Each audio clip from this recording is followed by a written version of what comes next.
में हम पढ़ने वाले हैं दक्षिण भारत के प्रमुख राजवंशों के विषय में, जिसमें चालुक्य, पल्लव, चोल और राष्ट्रकूट, इन्हीं चार वंशों के विषय में। इनमें कौन कौन से राजा हुए, उन राजाओं ने कौन कौन से युद्ध लड़े और उन्होंने कौन कौन से मंदिरों का निर्माण करवाया, या फिर उस समय क्या क्या उस समय की राजनीतिक स्थिति क्या थी, सामाजिक स्थिति क्या थी, इसी के विषय में हमको यहाँ पर पढ़ना है। तो दोस्तों, सबसे पहले हम आज देखने वाले हैं चालुक्य वंश को। इसके बाद हम जितने भी यहाँ पर पल्लव वंश, चोल वंश, राष्ट्रकूट वंश सभी को देखेंगे, क्योंकि ये बहुत ही छोटा चैप्टर है और इस चैप्टर से क्वेश्चंस आते हैं, इसलिए जो इसकी इंपॉर्टेंट चीजें हैं उसको यहाँ पर हम सभी को एक साथ देखने वाले हैं और यहाँ पर ये पूरा आज चैप्टर समाप्त हो जाएगा। फिर दोस्तों, इसके बाद हम अरब आक्रमण और किस तरीके से इस्लाम का उदय हुआ था भारत में, इसके विषय में पढ़ेंगे। तो सबसे पहले यहाँ पर हम चालुक्य वंश को देखते हैं। जो चालुक्य वंश था, इसकी प्रमुख रूप से 3 शाखाएं थी। तो सबसे पहले तो आप ये याद रखिएगा, वातापी के चालुक्य, वेंगी के चालुक्य और कल्याणी के चालुक्य। अब जो वातापी के चालुक्य थे, इनका पहला राजा जय सिंह था। अभी दोस्तों, ये जय सिंह बहुत ही साहसी था, साथ ही साथ इसने राष्ट्रकूटों से महाराष्ट्र को छीन लिया था।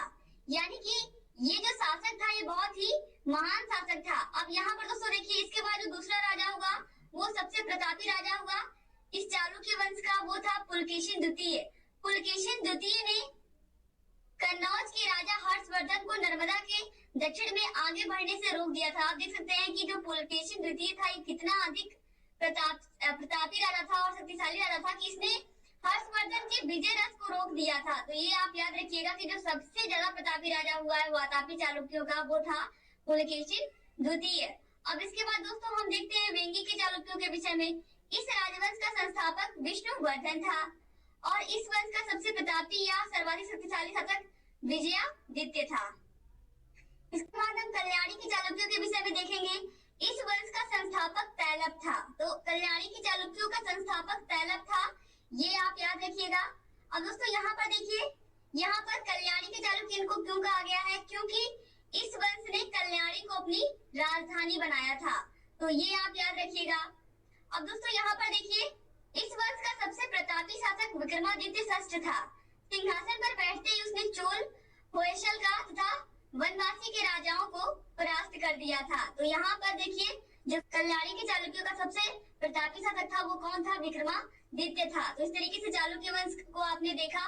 अब हम देखेंगे यहाँ पर पल्लव वंश के विषय में। पल्लव वंश, चोल वंश और राष्ट्रकूट वंश, इनमें बस केवल यही क्वेश्चन एग्जाम में पूछता है कि इनमें सबसे प्रतापी राजा कौन था, और इसके अलावा इससे बहुत ही रेयर केस में कोई क्वेश्चन पूछता है। तो इसीलिए आप लोग ये याद रखिएगा कि जितने भी वंश हुए हैं उनमें सबसे ज्यादा प्रभावशाली शासक कौन था और ये कहां से कहां निवास करते थे।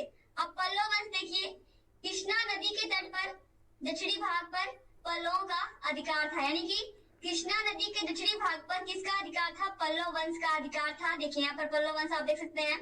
अब कांची पल्लवों की राजधानी थी। एग्जाम में कभी कभी पूछ लेता है कि पल्लवों की राजधानी कौन थी, तो पल्लवों की राजधानी कांची थी। अब देखिए, बप्पा देव इस वंश का संस्थापक एवं प्रथम शासक था। तो पल्लव वंश का जो संस्थापक था वो था बप्पा देव, ये भी आपको याद रखना है। यहाँ पर देखिए, महेंद्र वर्मन द्वारा रचित मल विलास प्रहसन पल्लव कालीन कृतियों में से है। यानी कि महेंद्र वर्मन के द्वारा रचित मल विलास प्रहसन पल्लव के समय में एक रची गई कृति है। दोस्तों यहाँ पर देखिए, पल्लव राज्य में वर्ण व्यवस्था विद्यमान थी और साथ ही साथ ब्राह्मणों का अत्यधिक आदर किया जाता था, परंतु शूद्रों पर अत्याचार भी नहीं किया जाता था। और जो साधारण व्यक्ति था वो उनके विचार आपस में मिलते थे। यानी कि जो साधारण व्यक्ति थे उनके विचार आपस में मिलते थे। लेकिन यहाँ पर दोस्तों जो स्त्रियां थी, स्त्रियों की दशा बहुत ही अच्छी नहीं थी पल्लव काल में। अब चलिए हम चोल वंश के विषय में देखते हैं। चोल वंश में क्या था, 9वीं शताब्दी में पल्लवों की शक्ति क्षीण हो जाने पर चोल वंश का पुनः उदय हुआ, जिसका श्रेय विजयालय को जाता है। विजयालय ने तंजौर को अपनी राजधानी बनाकर राज किया। राजराज चोल वंश का सबसे शक्तिशाली शासक था। ये बहुत क्वेश्चन पूछा है एग्जाम में कि राजराज किस वंश का सबसे शक्तिशाली शासक था। तो दोस्तों चोल वंश का सबसे शक्तिशाली शासक था। तो ये आप याद रखिएगा। अब देखिए, चोल वंश का अंतिम शासक राजेंद्र तृतीय था। अब देखिए यहाँ पर राजराज प्रथम ने तंजौर में शिव भगवान का एक विशाल मंदिर निर्मित करवाया था, जो कालांतर में राजराजेश्वर के नाम से जाना जाने लगा। यानी कि आज भी इस मंदिर को हम राजराजेश्वर के नाम से जानते हैं और इसको राजराज प्रथम ने तंजौर में बनवाया था। तो तंजौर में बनवाया था, ये आप याद रखिएगा क्योंकि एग्जाम में यही पूछेगा। अब देखिए, चोलकालीन शासक शैव धर्म के अनुयायी थे, यानी कि ये शैव संप्रदाय को मानने वाले थे। अब यहाँ पर इसके बाद हम देखेंगे राष्ट्रकूट वंश। राष्ट्रकूट वंश दोस्तों आप देखिए, चालुक्यों के पतन के बाद 8वीं शताब्दी के अंत में राष्ट्रकूट नरेश दंतिदुर्ग ने अपनी स्वतंत्र सत्ता स्थापित की एवं मालखड़े को राजधानी बनाया। तो ये आप याद रखिएगा कि जो यहाँ पर राष्ट्रकूटों में जो नरेश हुए हैं, दंतिदुर्ग हुए हैं, क्योंकि ये क्वेश्चन बहुत बार एग्जाम में पूछा है कि ये किस वंश के थे, दंतिदुर्ग। तो ये राष्ट्रकूट वंश के थे। अब देखिए, राष्ट्रकूट का कन्हेरी का बौद्ध विहार शिक्षा का प्रमुख स्थल था। यानी कि राष्ट्रकूटों के समय में जो शिक्षा का प्रमुख स्थल था वो कन्हेरी था। गोविंद तृतीय इस वंश का प्रमुख शासक था और कृष्ण तृतीय इस वंश का अंतिम महान शासक था। तो यहाँ पर दोस्तों जो राष्ट्रकूट वंश था, इसने भारत को बहुत सारे योद्धा दिए और साथ ही साथ इन्होंने बहुत ही कुशलता से प्रशासन किया। दोस्तों ये आप याद रखिएगा कि जो राष्ट्रकूट थे ये राठौरों के वंशज थे और साथ ही साथ इन्होंने भारत को, अपने देश को बहुत सारे योद्धाओं को दिया। साथ ही साथ इन्होंने बहुत अच्छे से अपना शासन चलाया देश में, राष्ट्रकूट वंशों ने। तो ये भी आप याद रखिएगा। और इस तरीके से दोस्तों यहाँ पर चाहे यहाँ पर आप लोग का पल्लव वंश हो, चोल वंश हो, राष्ट्रकूट वंश हो, चालुक्य वंश हो, चालुक्य वंश, कोई भी वंश हो, जितने भी यहाँ पर बताए गए हैं सभी बहुत ही महत्वपूर्ण है आपके एग्जाम की दृष्टि से, क्योंकि एग्जाम में यही पूछेगा कि किस वंश में कौन सा प्रभावशाली शासक हुआ या कौन सा शासक किस वंश का था। तो यहाँ पर दोस्तों आप लोगों ने आज पूरा देख लिया दक्षिण भारत के प्रमुख राजवंशों के विषय में। दोस्तों यहाँ पर उम्मीद करती हूँ कि आपको सभी के विषय में समझ में आ गया होगा।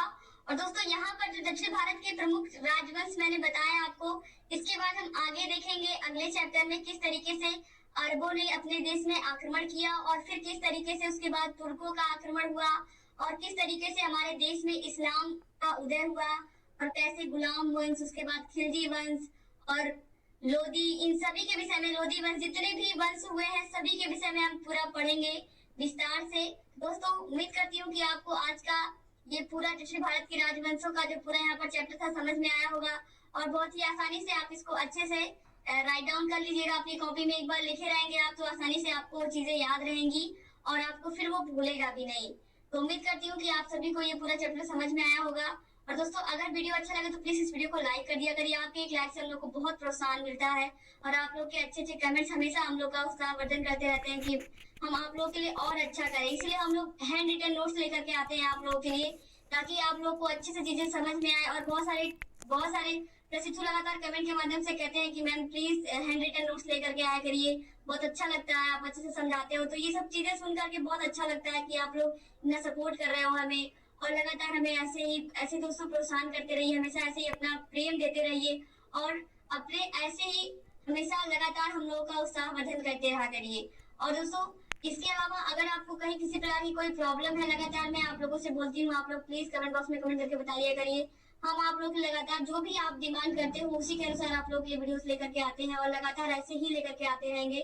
बस आप लोग लगातार हम लोगों का ऐसे ही मार्गदर्शन करते रहिए और अपने जितनी भी डाउट्स हैं अपने छोटे मोटे हम तक पहुंचाओगे आप, तभी हम जान पाएंगे आपकी समस्याओं को और तभी हम उनको सुलझा पाएंगे। तो दोस्तों उम्मीद करती हूँ कि आपको आज का ये पूरा चैप्टर समझ में आया होगा और आपको अब कोई प्रॉब्लम नहीं होगी दक्षिण भारत के प्रमुख राजवंशों में। दोस्तों बहुत ज्यादा क्वेश्चन इससे नहीं पूछा जाता है, बहुत ही रेयर केस में क्वेश्चन पूछे जाते हैं।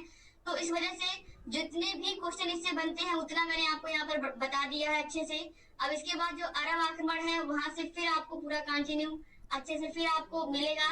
और यहाँ पर दोस्तों ये एक ही चैप्टर केवल था ही दक्षिण भारत के प्रमुख राजवंशों के विषय में, उन सभी को आपने आज देख लिया। तो उम्मीद करती हूँ कि आज का क्लास आपको समझ में आया होगा और आपको बहुत सारी चीजें क्लियर हो गई होंगी। दोस्तों आप लोग ऐसे ही लगातार हमारे वीडियोस को देखते रहा करिए और अगर अभी तक आपने हमारे चैनल को सब्सक्राइब नहीं किया तो प्लीज सब्सक्राइब कर दीजिए और घंटी के निशान को जरूर दबा दीजिए, जिससे हम जो भी नई वीडियोस बनाते हैं उसका नोटिफिकेशन आपके पास समय से पहुंच जाए और आप हमारी सभी वीडियोस से ऐसे ही लगातार अवगत रहें।